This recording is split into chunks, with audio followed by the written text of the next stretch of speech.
कि यीशु अब वो चट्टान है। तो लिखा है कि अब यीशु वो चट्टान है। तो बाइबल के अंदर एक अद्भुत घटना जिसको मानव कभी समझ नहीं सकता, कैसे पॉसिबल है। आपके बीच सबसे पहले, क्योंकि हमारी टीम के कुछ मेंबर्स आज नहीं हैं, तो जिसके चलते आपके लिए मैं वचन आज पढ़ना पड़ेगा। तो निर्गमन की किताब उसका 17 का 6 आपके बीच में पढ़ने जा रहा हूं। लिखा है कि देख, मैं तेरे आगे चलकर और हे पर पहाड़ की एक चट्टान पर खड़ा रहूंगा और तू उस चट्टान पर मारना, मतलब अपनी लकड़ी मारना, तब उसमें से पानी निकलेगा जिससे वे पिएंगे। तब मूसा ने इज़राइल के वृद्ध लोगों को देखते वैसा ही किया। तो इसका मतलब है कि यहोवा कहता है कि मैं चट्टान पे खड़ा रहूंगा। अब दोस्तों, ये चट्टान कौन है? तो जिसके चलते भजन संहिता आपके बीच में मैं रख देता हूं।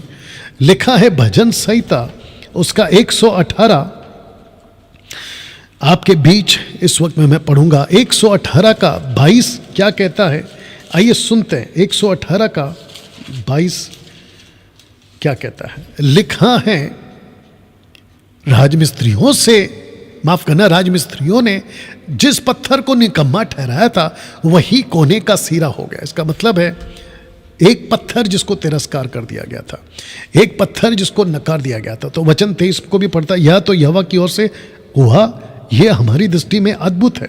लिखा है कि राजमिस्त्रियों ने जिस पत्थर को निकम्मा ठहराया था वही कोने का सिरा हो गया। इसका मतलब है कि वो पत्थर जिसको टुकरा दिया गया था वो इंपॉर्टेंट बन गया। क्यों? क्योंकि वचन 23 कहता है यह तो यहोवा की ओर से हुआ, यह हमारी दृष्टि में अद्भुत है। आपने कभी सोचा कि जिस चट्टान से पानी निकला और 6 लाख लोगों ने पिया, यह चट्टान कौन था? और कहता है कि वही चट्टान जिसकी कोई वैल्यू नहीं थी, ओके ये रिपीट हो गया, जिसकी कोई वैल्यू नहीं थी, अचानक से उसकी वैल्यू बढ़ गई। और वो चट्टान, वो पत्थर, कहता है परमेश्वर कहता है अद्भुत है, हमारी नजर में अद्भुत है। यशायाह की किताब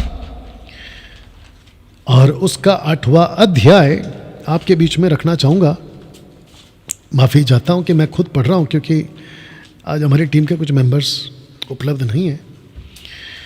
उसका 8 का 13 आपके लिए मैं रख दे रहा हूं। 8 का 13, आइए पढ़ते क्या लिखा है। लिखा है कि सेनाओं के यहोवा ही को पवित्र जानना, उसी का डर मानना और उसी को भय रखना। वचन 14, और वह शरण स्थान होगा, परंतु इज़राइल के दिनों दोनों घरानों के लिए ठोकर का पत्थर, बहुत ध्यान से सुना, ठोकर का पत्थर और ठेस की चट्टान, और यरूशलेम के निवासियों के लिए फंदा और झाल होगा। इसका मतलब है कि जो यीशु को नहीं मानेगा, दूसरे शब्दों में जो इस चट्टान को नहीं मानेगा, वो उन लोगों के लिए ठेस का पत्थर, ठेस का चट्टान हो जाएगा ना। दोस्तों, अब प्रश्न उठता है कि ये चट्टान कौन है? नए नियम का यही चट्टान कौन है? आपके बीच एक वचन रख रहा हूं और ये चट्टान पढ़कर आपको ताज्जुब होगा। मैं पहले रख देता हूं, फिर बाद में एक्सप्लेन करता हूं उसको। पहला कुरिन्थियों उसका 10वां अध्याय वचन 4। पहला कुरिन्थियों 10वां अध्याय वचन 4, आइए पढ़ते हैं। और मैं चाहता हूं कि जितने लोग अभी जुड़े हैं, कितने लोग हैं यूट्यूब पे? ओके 540 और यहाँ पे 260, जितने भी लोग हैं, कितने हो गए? 700 के ऊपर। उन सबको रिक्वेस्ट करना चाहता हूँ आप भी बाइबल खोलें और आप भी देखें। पहला कुरिन्थियों 10वां अध्याय वचन 4, लिखा है कि सबने एक ही आत्मिक जल पिया, सबने एक ही आत्मिक जल पिया, क्योंकि वे उस आत्मिक चट्टान से पीते थे जो उसके साथ साथ चलती थी, और वो चट्टान मसीह था, यानी कि क्रिस्त यीशु था। ताज्जुब की बात क्या है पता है? वो चट्टान इजरायलियों के साथ साथ चलती थी। वाह! निर्गमन 17 का 6 आपको याद है ना? कहता है कि यहोवा चट्टान पे खड़ा होगा और फिर उसके बाद वो पानी देगी। तो वो जो चट्टान था, देखिए बड़ा ताज्जुब लगता होगा ना आपको लोगों को भी कि बाइबल यीशु को क्या क्या नाम दे रही है। बाइबल यीशु को परमेश्वर का दूत कहती है, बाइबल यीशु को परमेश्वर का वचन कहती है, बाइबल यीशु को परमेश्वर का प्रधान पुरुष कहती है, बाइबल यीशु को नई वाचा का मध्यस्थ कहती है। फिर जब यीशु आते हैं तो यीशु कहते हैं कि मैं रास्ता हूँ, यीशु आते हैं, कहते मैं जगत की रोटी हूं। यीशु आते हैं, कहते मैं जगत की रोशनी हूं, ज्योति, लाइट। यीशु आते हैं, कहते कि मैं दरवाजा हूं, बिना मेरे द्वारा कोई नहीं जा सकता। वाह। और फिर वचन ये भी कहता है खुद को यीशु कि मैं वचन, यानी कि तलवार, वचन तलवार। आप सोच के देखिए यीशु की वैल्यू कितनी है। आज अगर इसको हम 10 बजे तक कंप्लीट नहीं कर पाएंगे, कोई बात नहीं, हम इसको कल कंटिन्यू करेंगे, जहां से रोकेंगे वहीं से कंटिन्यू करेंगे। तो जिसके चलते ये हो गया। एक यूहन्ना की किताब 4:13 पढ़ते हैं। जब औरत से, सामरी औरत से जब यीशु बात कर रहे थे तो उन्होंने क्या कहा, आइए सुनते हैं। यूहन्ना की किताब उसका 4 अध्याय वचन 13, आइए पढ़ते 13 से 15। लिखा है, यीशु ने उसको उत्तर दिया, जो कोई ये जल पिएगा वो फिर प्यासा ना होगा, वो फिर प्यासा होगा, माफ करना, जो कुएं का पानी पिएगा वो प्यासा होगा। वचन 14, परंतु जो कोई जल उस जल में से पिएगा जो मैं उसे दूंगा वो फिर अनंत काल तक प्यासा ना होगा, वरन जो जल मैं उसे दूंगा वो उसमें एक सोता बन जाएगा, अनंत जीवन के लिए उमड़ता रहेगा। इसका मतलब है 2 बातें यहाँ पर। एक, वो पानी जो तू हर दिन पीती है, तू प्यासी की प्यासी रहेगी, मतलब तुझे फिर प्यास लगेगी। लेकिन जो जीवन का जल मैं दूंगा, एक, वो तुझे, तेरी प्यास को हमेशा बुझाएगा, तू कभी प्यासी नहीं होगी। इनफैक्ट तुझे तृप्त रखेगा। दूसरा कहता है कि तू सोता बन जाएगी, जिसको कहते हैं ना कि जहां से पानी निकलता रहता है। एक, मैं पानी दूंगा, दूसरा तू खुद सोता बन जाएगी, जिसको कहते हैं कि पानी उमड़ता रहेगा। मत्ती 21:42, मैथ्यू चैप्टर 21:42 आपके लिए मैं पढ़ने जा रहा हूँ। अद्भुत है दोस्तों यीशु हमारा, जिसके लिए मैं समझता हूँ कि जितना मैं रख रहा हूँ वो भी कम है। आइए सुनते हैं 42 में क्या लिखा है। मैथ्यू 21:42 लिखा है, यीशु ने उससे कहा, क्या तुमने कभी पवित्र शास्त्र में यह नहीं पढ़ा कि जिस पत्थर को राजमिस्त्री ने निकम्मा ठहराया वही कोने का सिरे का पत्थर हो गया। यह प्रभु की ओर से हुआ और हमारी दृष्टि में अद्भुत है। यीशु खुद दोहराते हैं यहोवा का स्टेटमेंट। इसलिए मैं तुमसे कहता हूँ, 43 पढ़ रहा हूँ, इसलिए मैं तुमसे कहता हूँ कि परमेश्वर का राज्य तुम में से ले लिया जाएगा।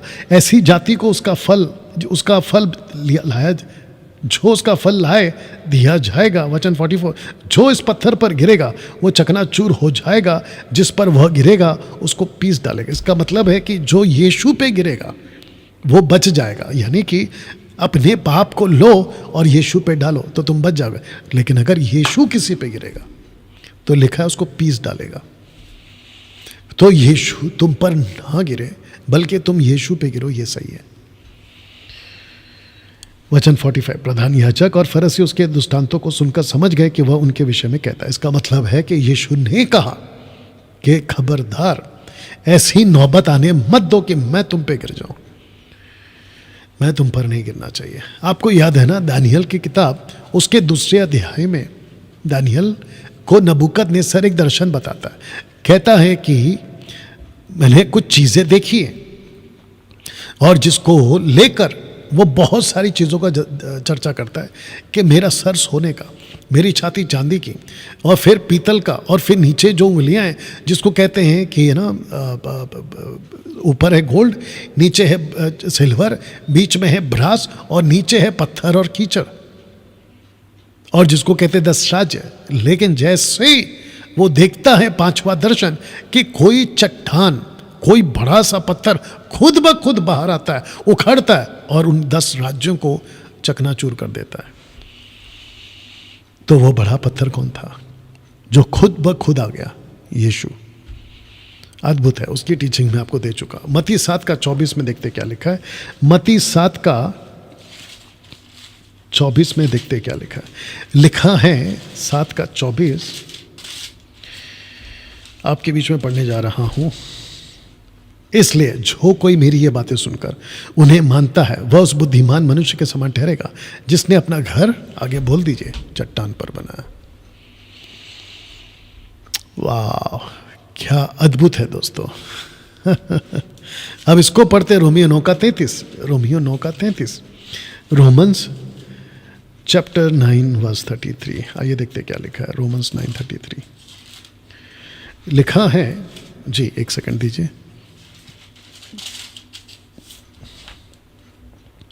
जैसा लिखा है कि देखो मैं सिय्योन में एक ठेस लगने का पत्थर और ठोकर खाने की चट्टान रखता हूँ, और जो उस पर विश्वास करेगा वो लज्जित ना होगा। तो इसका मतलब है कि यीशु का सुसमाचार, यीशु की बातें कुछ लोगों के लिए ठोकर ला सकती हैं, लेकिन जो विश्वास करेगा वो कभी लज्जित नहीं होगा, शर्मिंदा नहीं होगा।